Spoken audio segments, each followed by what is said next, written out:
Amados irmãos, amadas irmãs,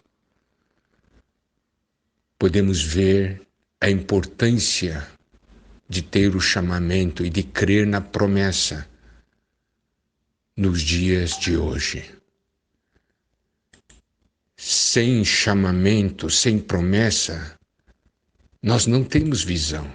Nós somos simplesmente governados pelas circunstâncias e a nossa reação, nosso viver é como de uma pessoa do mundo.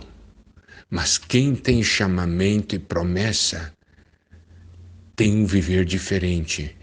Vimos na questão do problema entre Abraão e Ló, por causa dos seus pastores. Abraão colocou tudo diante de Ló e deixou Ló escolher. Veja, ele não estava pegado nada nessa terra. Não estava pegado a essa terra. Por quê? Porque ele tinha um chamamento, tinha uma promessa, ele cria naquilo que Deus iria fazer. Ló não, Ló era uma pessoa que simplesmente acompanhava. Ele não tinha as experiências. Abraão tinha um viver de altar e de tenda. E Ló só tinha um viver de tenda, não tinha um viver de comunhão com Deus. Aí, depois que se separaram, nós vimos Ló acampando, indo em direção a Sodoma e acabou entrando em Sodoma. Um lugar onde os homens eram maus e grandes pecadores contra o Senhor. Agora, gostaria que os irmãos prestassem atenção no que diz Gênesis 13, versículos 14 a 18.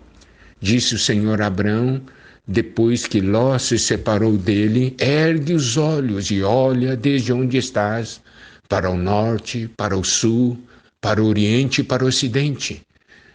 Porque toda essa terra que vês, eu te darei, a ti e a tua descendência, para sempre. Farei a tua descendência como o pó da terra, de maneira que se alguém puder contar o pó da terra, então se contará também a tua descendência. Levanta-te, percorre essa terra, no seu comprimento, na sua largura, porque eu te darei. E Abraão, mudando as suas tendas, foi habitar nos carvalhais de Mamre, que estão junto a Hebrom, e levantou ali um altar ao Senhor.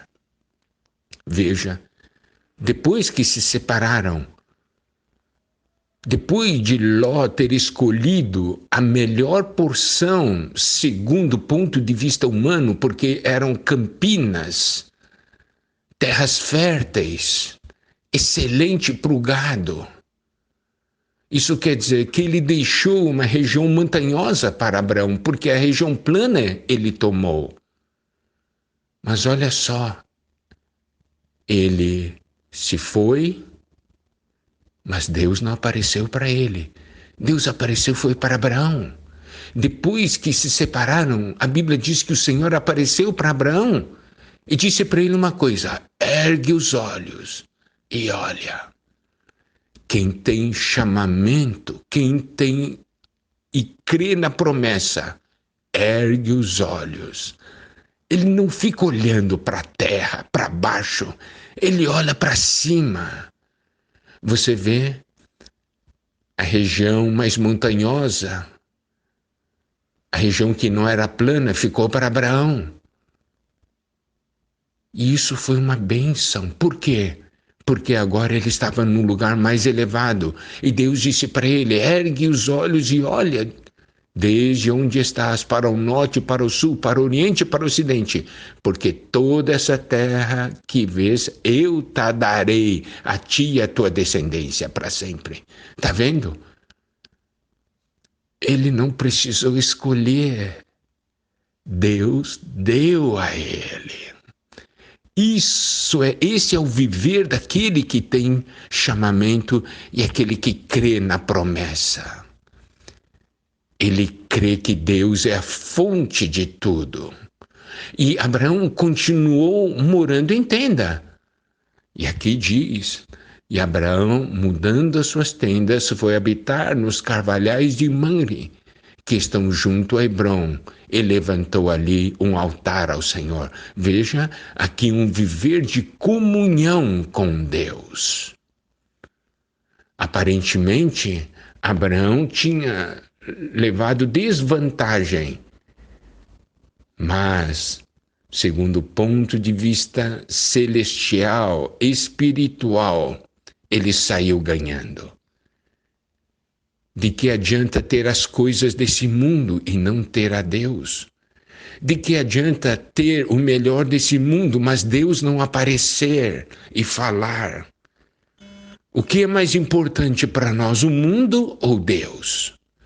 Nesses dias que estamos vivendo hoje, se nós escolhemos as Campinas, se nós escolhemos Sodoma, os prazeres desse mundo, parece que nós estamos ganhando, mas na verdade estamos perdendo. Por quê? Porque nós perdemos a presença de Deus. Abraão, ele confiou no Senhor. E Deus foi aparecendo para ele. Veja, aqui ele diz que ele foi mudando as suas tendas e foi habitar nos carvalhais de Mamre. O que é maravilhoso, amados irmãos, amadas irmãs, que em Gênesis 18, versículos 1 a 5, nós podemos ler: apareceu o Senhor a Abraão nos carvalhais de Mamre, quando ele estava sentado à entrada da tenda, no maior calor do dia. Levantou ele os olhos e olhou, e eis 3 homens de pé em frente dele. Vendo-os, correu da porta da tenda ao seu encontro, prostrou-se em terra e disse: Senhor meu, se acho mercê em tua presença, rogo-te que não passes do teu servo. Traga-se um pouco de água, lavai os pés e repousai debaixo dessa árvore. Trarei um bocado de pão, refazei as vossas forças, visto que chegastes até vosso servo. Depois seguireis avante. Responderam: faze como disseste. Amados irmãos, amadas irmãs, aqui nós temos um registro de algo maravilhoso. O Senhor, juntamente com 2 anjos, foi visitar Abraão. Eu gostaria que todos percebessem este fato. Abraão estava sentado à entrada da tenda, no maior calor do dia. Quer dizer, estava fazendo calor, ele estava sentado ali. E o próprio Senhor Deus, juntamente com 2 anjos, vieram visitá-lo. Amados irmãos, amadas irmãs, tudo que nós queremos é o que o Senhor nos visite. Entre em nossa casa, entre em nossa tenda. Não tem coisa melhor do que isso. Você pode estar perguntando: Miguel, você não está falando de Ló, você está falando de Abraão. Sim, estou falando agora de Abraão, porque mais adiante vou mencionar a diferença nesse aspecto entre Abraão e Ló. Podemos ver então a importância de ser alguém que ouve o chamamento, atende o chamamento e crê na promessa. Alguém que ergue os olhos, porque crê no Senhor. Louvado seja o nome do Senhor.